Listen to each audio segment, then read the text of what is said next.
Hello and welcome to Edukemy's YouTube channel and editorial discussion for 26th May 2022. My name is Harsh Singh and in this video we shall discuss an editorial from yesterday's LiveMint which is titled India could become an upper middle income country within a decade.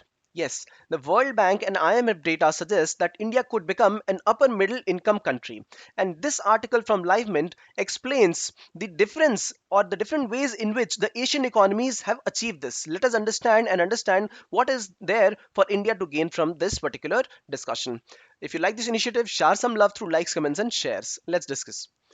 Now, the World Bank has stated that 2020 levels, India has had per capita income of around $2,000 and 2027 we will be around $3,800. This is almost double, and what is required is to have an income of around $4,100 per capita per person to become an upper middle income country. Now this is the parameter of World Bank, and this is 2016 level, which speaks about the level of income of the countries per capita. So when you see the dark blue shade, this means that the countries are highly developed, whether it be OECD or non-OECD countries. And when you see more the red, that means lesser the per capita income of those countries, and India is in orange shape. And then we have yellow, which lies between the worst and the best. So the worst are dark red and then orange, and then better ones are yellow, and then blue is even better. Now India is now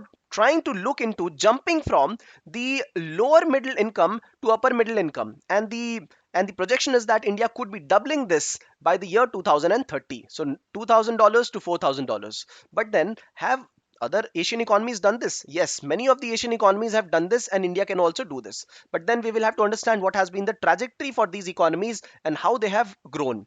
So first thing, China, Taiwan, South Korea. The countries have been divided in three categories: China, Taiwan, and South Korea.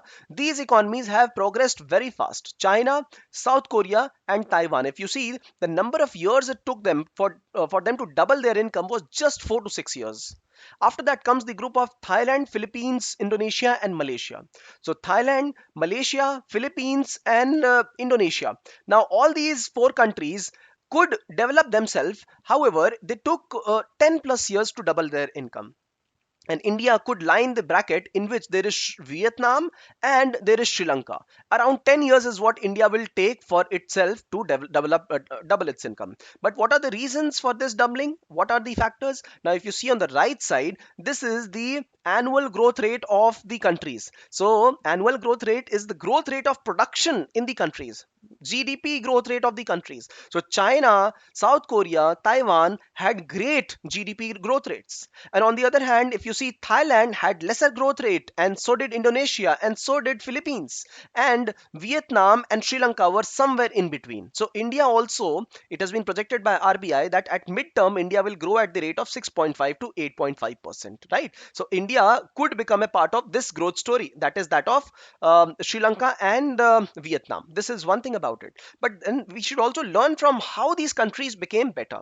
See, income that we are speaking of, per capita income of $2,000 in dollars. This is because of the economic growth, which has also given income to people. Economic growth per capita will translate to per capita income. Yes, and exchange rate of that currency, that is rupees vis-a-vis dollar.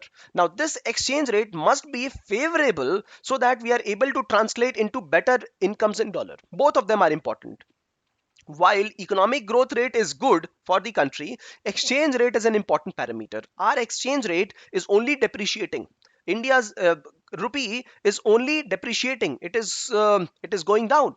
And if you see why China grew in just 4 years, is because China had appreciated its currency. When the Chinese appreciate their currency, the value of the Chinese renminbi or yuan, it increases per dollar.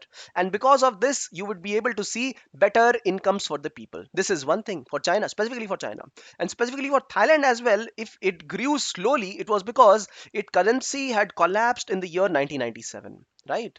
And while in exchange rate is important, but then more important is to understand what is the driver. Inflation is one of the drivers. If inflation is high, then people will not invest in the economy. from abroad, and because of this there will be shortage of dollars, and because of this there will be depreciation of the currency. So inflation needs to be handled. India is not able to handle this right now. And internally as well, if there is high inflation, people will be able to save less, per capita income might be less. So inflation is one thing that one needs to counter, and exchange rate is another thing which is related to inflation. Economic growth is important. Now the economic growth story of these nations in East Asia was this, that for their transformation, economic transformation, they attached themselves with the export growth. So export percentage of the GDP was high in these countries, and and for that the position of world economy was also good, decently good at that time.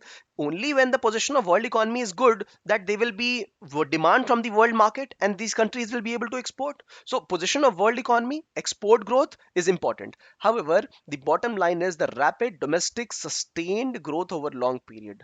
So the base structure, the substructure is the domestic demand, domestic growth. Over that you can place the position of world economy and export led growth. Along with that, you can also place the parameter of inflation and the exchange rate. So if you are able to look at all these factors in totality, this will lead to better incomes, and India will become a part of the higher middle income economies. All right. Now, what will this transform into? Economic opportunity for younger population and better international ranking in economic and social parameters, right? So this is how we understand how India could actually become an upper middle income country according to World Bank, by transforming its economic growth with the help of export growth and domestic demand creation, along with having lower rates of inflation and better exchange rate systems. All right. Now, elaborate four means to increase per capita income in India. A simple question, but exercise your brain by writing down in the comment section.